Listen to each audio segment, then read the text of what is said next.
आज ही Doubtnut app download करें। Doubtnut पर होगा अब आपके सभी मैथ्स, केमिस्ट्री, फिजिक्स और बायोलॉजी डाउट्स का सफाया।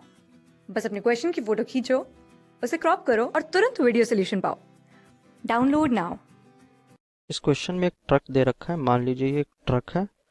इस ट्रक के व्हील्स हो गई है, ये ट्रक रखा हुआ है। इस ट्रक के ऊपर एक 30 केजी का मास हमने रख दिया। ये 30 केजी का मास है। ये ट्रक का जो सरफेस है और ये जो मास है, इसके बीच का जो ये सरफेस है, ये रफ सरफेस है, तो कोई एक फ्रिक्शन यहाँ पर वर्क करेगा, फ्रिक्शन। तो हमें यही कह रहा है कि कोफिशिएंट ऑफ स्टैटिक फ्रिक्शन भी दे रखा है, काइनेटिक फ्रिक्शन भी दे रखा है। तो एक बार हम ट्रक को ईस्टवर्ड में एक्सेलरेशन दे रहा है, एक बार वेस्टवर्ड में, मतलब एक बार इस डायरेक्शन में, एक बार इस डायरेक्शन में। तो हमें बताना है कि फ्रिक्शन फोर्स किस डायरेक्शन में लगेगी और कितनी लगेगी, हमें ये बताना है। तो सबसे पहले तो हम जैसे स्टैटिक फ्रिक्शन निकाल लेते हैं। तो एफ एस, स्टैटिक फ्रिक्शन मतलब कितने फ्रिक्शन तक ये ब्लॉक स्थिर रहेगा, मतलब स्लाइड नहीं करेगा। तो वो हो जाएगा म्यू एस इंटू नॉर्मल यानी एम जी। तो म्यू एस हमें क्या दे रखी है, 0.3। सो 0.3 इंटू 30 इंटू 10, यहाँ से आ गई 90 न्यूटन।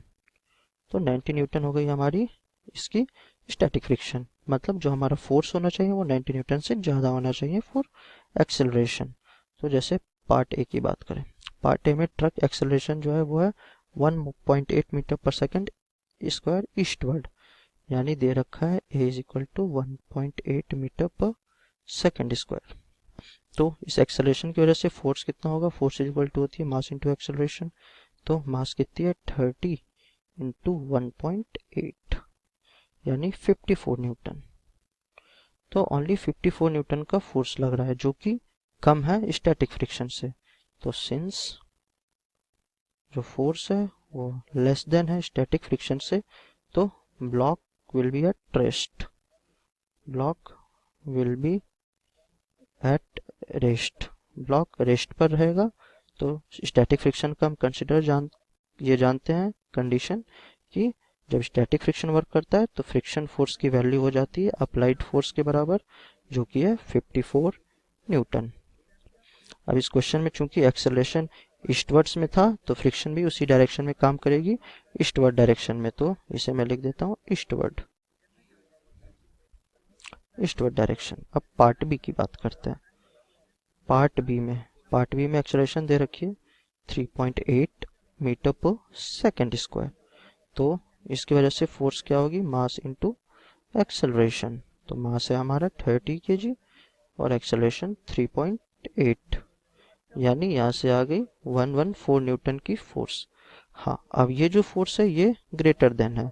तो सिंस F जो है वो ग्रेटर देन है एफ एस स्टैटिक फ्रिक्शन से, तो block will slide and kinetic friction will come into play, kinetic friction will be there।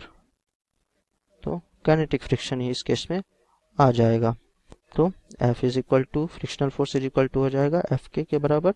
तो काइनेटिक फ्रिक्शन यानी म्यू के आप कंसिडर करेंगे, म्यू के इंटू एम जी। तो म्यू के हमें क्या दे रखा है, म्यू के हमें दे रखा है 0.2। सो 0.2 इंटू 30 इंटू 10, तो यहाँ से आ गई 60 न्यूटन। तो चूंकि ये काइनेटिक फ्रिक्शन है तो ये वेस्टवर्ड डायरेक्शन में लगेगा, मतलब अपोज करेगा मोशन को। सो ये जो फ्रिक्शन फोर्स है ये वेस्टवर्ड्स डायरेक्शन में लगेगा। तो ये हो गया हमारा आंसर। क्लास 6 से 12 से लेके नीट, IIT, JEE मेंस और एडवांस के लेवल तक 10 मिलियन से ज्यादा स्टूडेंट्स का भरोसा। आज ही डाउनलोड करें डाउटनेट ऐप या व्हाट्सएप कीजिए अपने डाउट्स 8400 400 400 पर।